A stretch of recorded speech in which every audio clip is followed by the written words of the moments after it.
Okay, so this is from Martin Luther King, The Three Evils of Society, posted by E. Joseph Dome Savid. Okay? Now, first thing I want to point out to you is that I've been making a lot of these arguments myself, and a lot of people just do not get it. Let me show you the hypocrisy of this nation, the stupidity of this nation, and just the evil of feminism. There's several things I want you to note that I shouldn't have to quote him about this. Me saying it should have been enough for it to click into people's heads. It wasn't. Number two, in the comments, he's compared to Anita Sarkeesian, the feminist who's who's been thoroughly exposed for stupid statements she's made rather publicly. If you're gonna make a statement, to millions of people, you might want it to be, correct and educational and insightful and all that. And she says, from every time I've come across her, speeches, just absolute madness. I'll put it like this, if somebody says something extremely upset and angry and cusses with bad grammar and just, they're drunk and they're telling the truth, I'll respect them a lot more than somebody who says it very eloquently and is talking absolute nonsense. Anyway. Now experiencing the coming to the surface of a triple-pronged sickness that has been lurking within our body politic from its very beginning. That is the sickness of racism, excessive materialism, and militarism. All right, so, if you think about it, militarism is very pervasive in our society. It's to be found everywhere. This idea of falling in line, being patriotic. The military-industrial complex has touched, almost every industry. It overlaps with almost every major business and so on and so forth. A lot of people do not see it, but it goes hand in hand with big corporations, okay? It's a lot of the things that I'm talking about. And also the gang stalking, it comes to mind, the philosophy, Satanism is almost synonymous with materialism. He talks about racism. That's one of the philosophies of, the spiritual bottom feeders I mentioned. Okay? And, of course, the military, which some of the worst criminals are to be found in the military-industrial complex, obviously. If I have to explain that to you, that's very sad. So, let's take my example, because I'm a very good example to make, of women's lack of judgment. And again, I'm not saying this person, I'm mad at women, but I'm not, the major reason I'm saying this, 95% of the reason I'm saying this is so women correct it.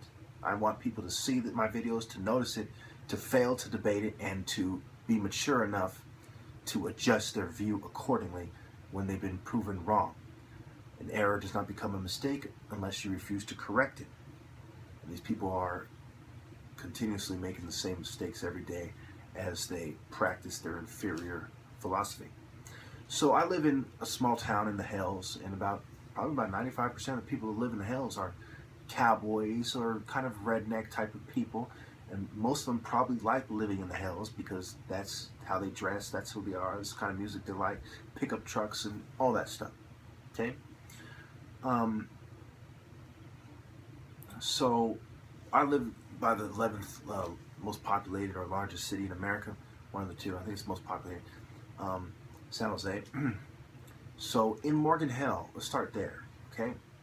For me to tell females 3 things, it will chase them away. And none of them should chase women away. This is very interesting. It goes back to what Martin Luther King said about materialism. Now, before you people say anything, I want you to, before you say some socially normative bullshit, I want you to consider what Martin Luther King said and how it's quote-unquote socially normative.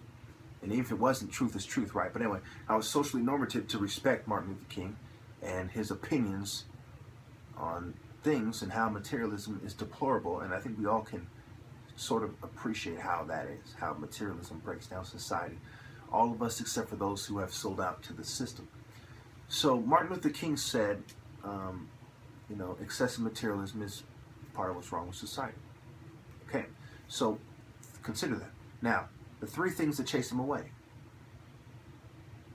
One is that I'm a black guy that lives in the middle of nowhere.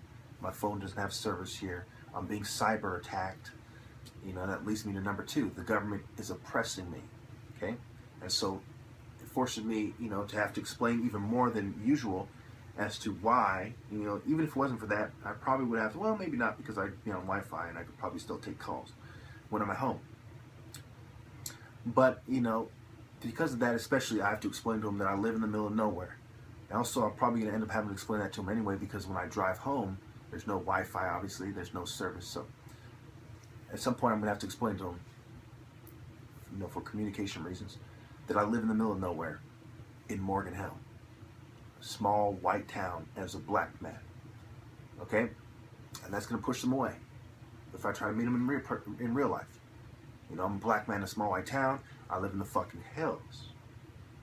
There's, you know, little things that, you know, I'm not going to get into those little things, but there's little things that also make that obvious to the, you know, to the careful observer. And then the last is I live with my parents, and I'm in my 30s. Okay? And that relates to number 2, the government cracking down on me. So when you truly look at these things, should they scare away a woman who's completely mature and has reached a stage of life where she, you know, is happy with herself, you know? Okay, let's look at this, okay? There's 2 things, right, that, you know, come to mind. One is that if a woman is not doing so well and she wants someone to do well to kind of leech off them, well, she should realize that she's not doing well, so why hold it against a guy who lives with his parents if you're not exactly doing so great yourself, right? The second thing is, you know, if a woman is doing great and she wants a guy who's, you know, ambitious or who's on the same level or whatever, okay?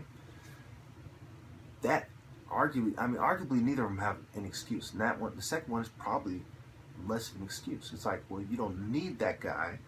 You just want to feed into your materialism. As long as he's not leeching off you, as long as someone like me is not leeching off you, well, why does it matter to you? You know, we have a place to go if we want to get, you know, intimate or whatever you want to call it, you know, because you're doing so well and you have your own place, you have a nice job and blah, blah, blah. You see, women really do not have an excuse. You know, it's one thing if a guy lives by his, you know, within his parents, doesn't have a degree and the government is not cracking down on him, you know, and he doesn't have these great skills that, you know, society's ignoring because they do not want his political views to get out. You know, and he just, you know, beer belly, just watching football all day, just drunk, living with his parents. That I can understand. That might not be such a big issue as far as judgment call, you know. But when you're dealing with somebody specifically like me, it absolutely shows the lack of judgment in women in society. It shows a level of racism. It shows a level of materialism. And it shows a level of obedience that is to be found in the social norms of America being pushed by the military-industrial complex all over the world. Now, before you people say, what does social norms have to do with the military? I want you to really think about this now. Why do we fight wars in other countries? The CIA and this and that. You know, because we're trying to bring, quote-unquote, democracy. If a democratic society, for example, American-style democracy or capitalism, has, you know, doesn't have to do with social norms, then what does?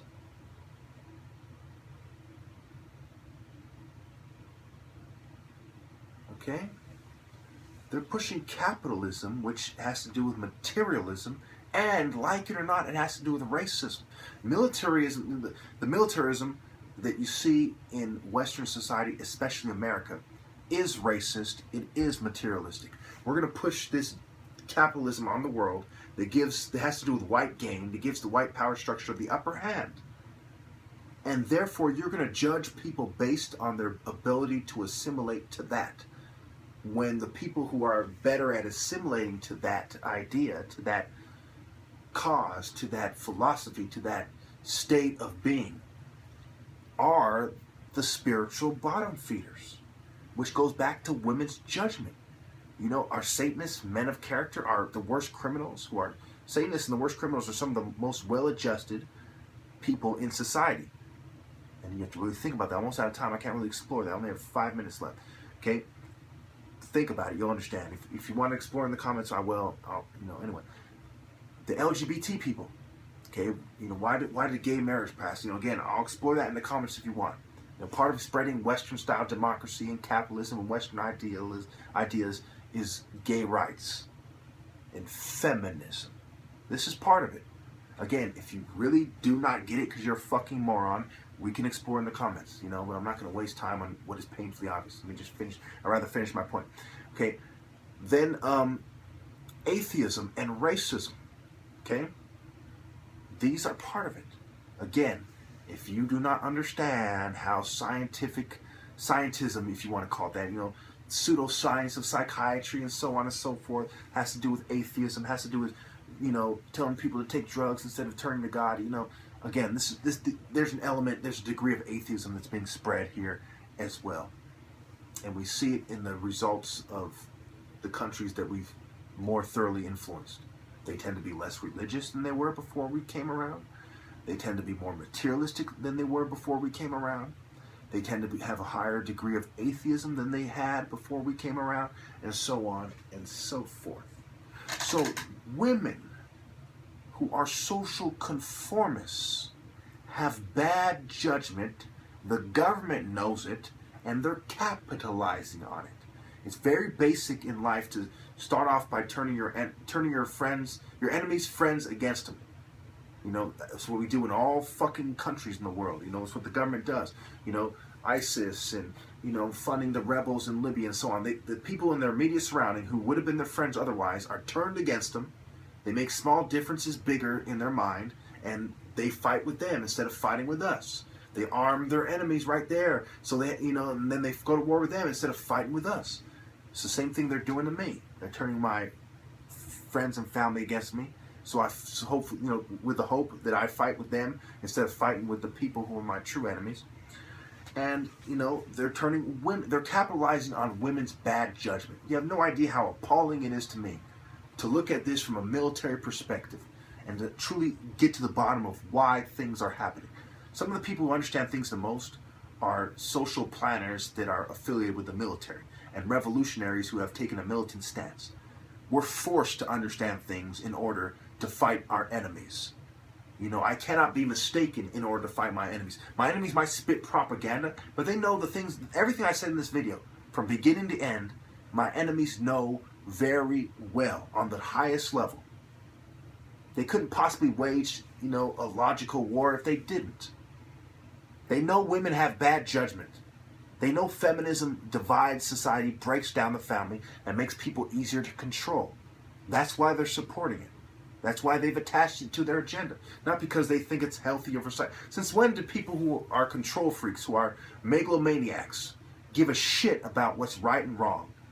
They care about control.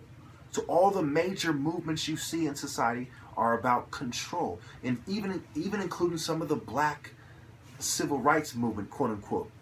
Okay? It's about dividing to make people easier to control. If you empower if they have this powerful white community, then they become a threat. They have to divide the power a certain way to control everybody. And I'm almost out of time, so I can't really explore that idea.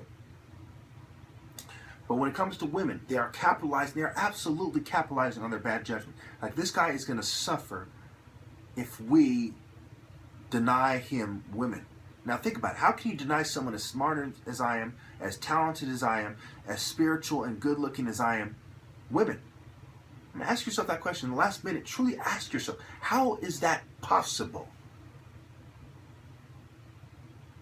You can't go around telling every woman that this guy's a bad guy. You make a public service announcement or something, it's not going to work. Even if you did that, it wouldn't necessarily work, because there's still a degree of judgment. There's still an element of judgment.